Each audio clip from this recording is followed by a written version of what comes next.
வரும் கல்வியாண்டு முதலே உயர்ஜாதி வகுப்பினருக்கான 10 விழுக்காடு இடஒதுக்கீட்டை 40 பல்கலைக்கழகங்கள் உள்ளிட்ட மத்திய கல்வி நிறுவனங்களில் அமல்படுத்தும் நடவடிக்கையை மத்திய அரசு முடுக்கிவிட்டுள்ளது. உயர்ஜாதி வகுப்பினரில் ஆண்டு வருமானம் 8 லட்சம் ரூபாய் வரை பெறுவோருக்கு கல்வி மற்றும் வேலைவாய்ப்பில் 10 விழுக்காடு இடஒதுக்கீடு வழங்குவதற்கான சட்ட மசோதா நாடாளுமன்றத்தில் நிறைவேற்றப்பட்டு சட்ட வடிவை பெற்றுள்ளது. இந்த நிலையில் வரும் கல்வியாண்டு முதலே மத்திய பல்கலைக்கழகங்கள் மற்றும் உயர்கல்வி நிறுவனங்களில் அமல்படுத்த முடிவு செய்துள்ள மத்திய அரசு அதற்கான பணிகளை முடுக்கிவிட்டுள்ளது.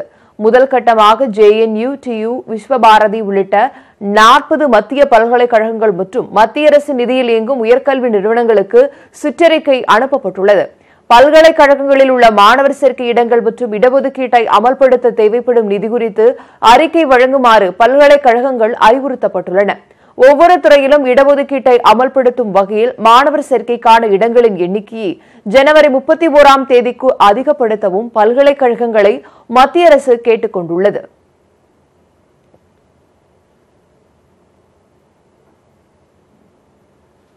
தமிழகத்தில் ராணுவ தளவாட உதிரி பாகங்களை உற்பத்தி செய்வதற்கான பாதுகாப்பு தொழில்துறை வழித்தட திட்டத்தை மத்திய பாதுகாப்புத்துறை அமைச்சர் நிர்மலா சீதாராமன் தொடங்கி வைத்தார்.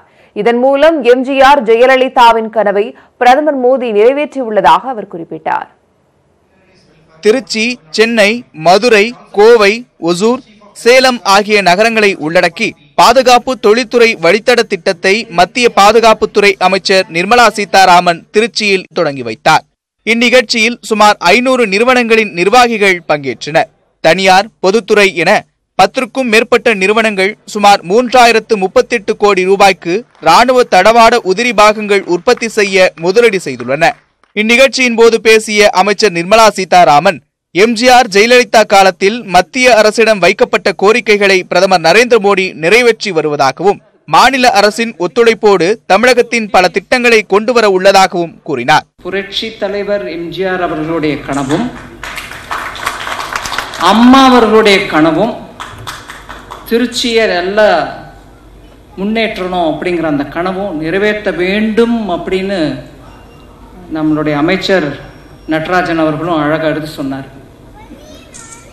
நான் அப்படி ஒரு அடி முன்ன சிலது சொல்ல விரும்புகிறேன். அதை வேற விதமாக நினச்சிக்காதீங்க.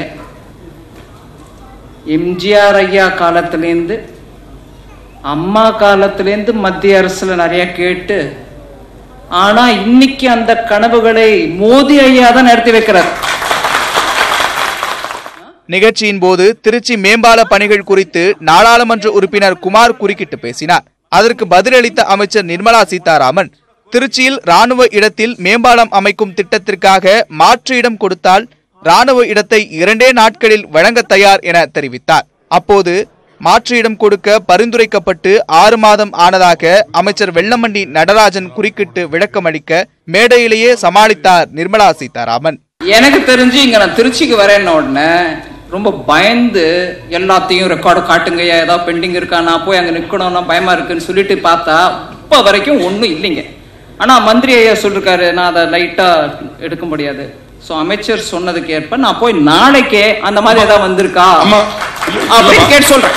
விமான நிலைய விரிவாக்கம், ரயில்வே மேம்பாலம், ராணுவத்திற்கு தேவையான ஈக்குவல் நிலம் தமிழ்நாடு அரசு காஞ்சிபுரம் மாவட்டத்தில் 6 மாதத்திற்கு முன்பே வழங்கப்பட்டு இறுதி செய்யாமல் ராணுவத்தில் பெண்டிங்ல இருக்குங்கிற தகவல் இருக்குமா? அது தயவு செய்து நான் டெஃபினட்டா நீங்க சொன்னதை வச்சுட்டு நாளைக்கு போய் விசாரிச்சுட்டு ஓகே மேம் பப்ளிக்ல உங்களுக்கு நல்லா சொல்லிடுறேன். Okay ma'am, thank you. இதனிடையே டிஃபென்ஸ் இண்டஸ்ட்ரியல் காரிடார் என்ற பெயரில் பாதுகாப்பு தொழில்துறை வழித்தட திட்டத்தை தமிழகத்தில் உருவாக்கி ராணுவ தளவாட உதிரி பாகங்களின் உற்பத்தியை மத்திய அரசு தனியார் வசம் ஒப்படைக்க உள்ளதாக அகில இந்திய பாதுகாப்புத்துறை ஊழியர்கள் சம்மேளனம் குற்றம் சாட்டியுள்ளது. டிஃபென்ஸ் இண்டஸ்ட்ரியல் காரிடாரால் ஊழியர்களுக்கு எந்த பாதிப்பும் ஏற்படாது என மத்திய அமைச்சர் நிர்மலா சீதாராமன் கூறியுள்ளார். எதிர்ப்பு தெரிவிக்கும் ஊழியர் சங்கங்களுடன் ஏற்கனவே 2 முறை பேச்சுவார்த்தை நடைபெற்றதாகவும் நிர்மலா சீதாராமன் தெரிவித்தார்.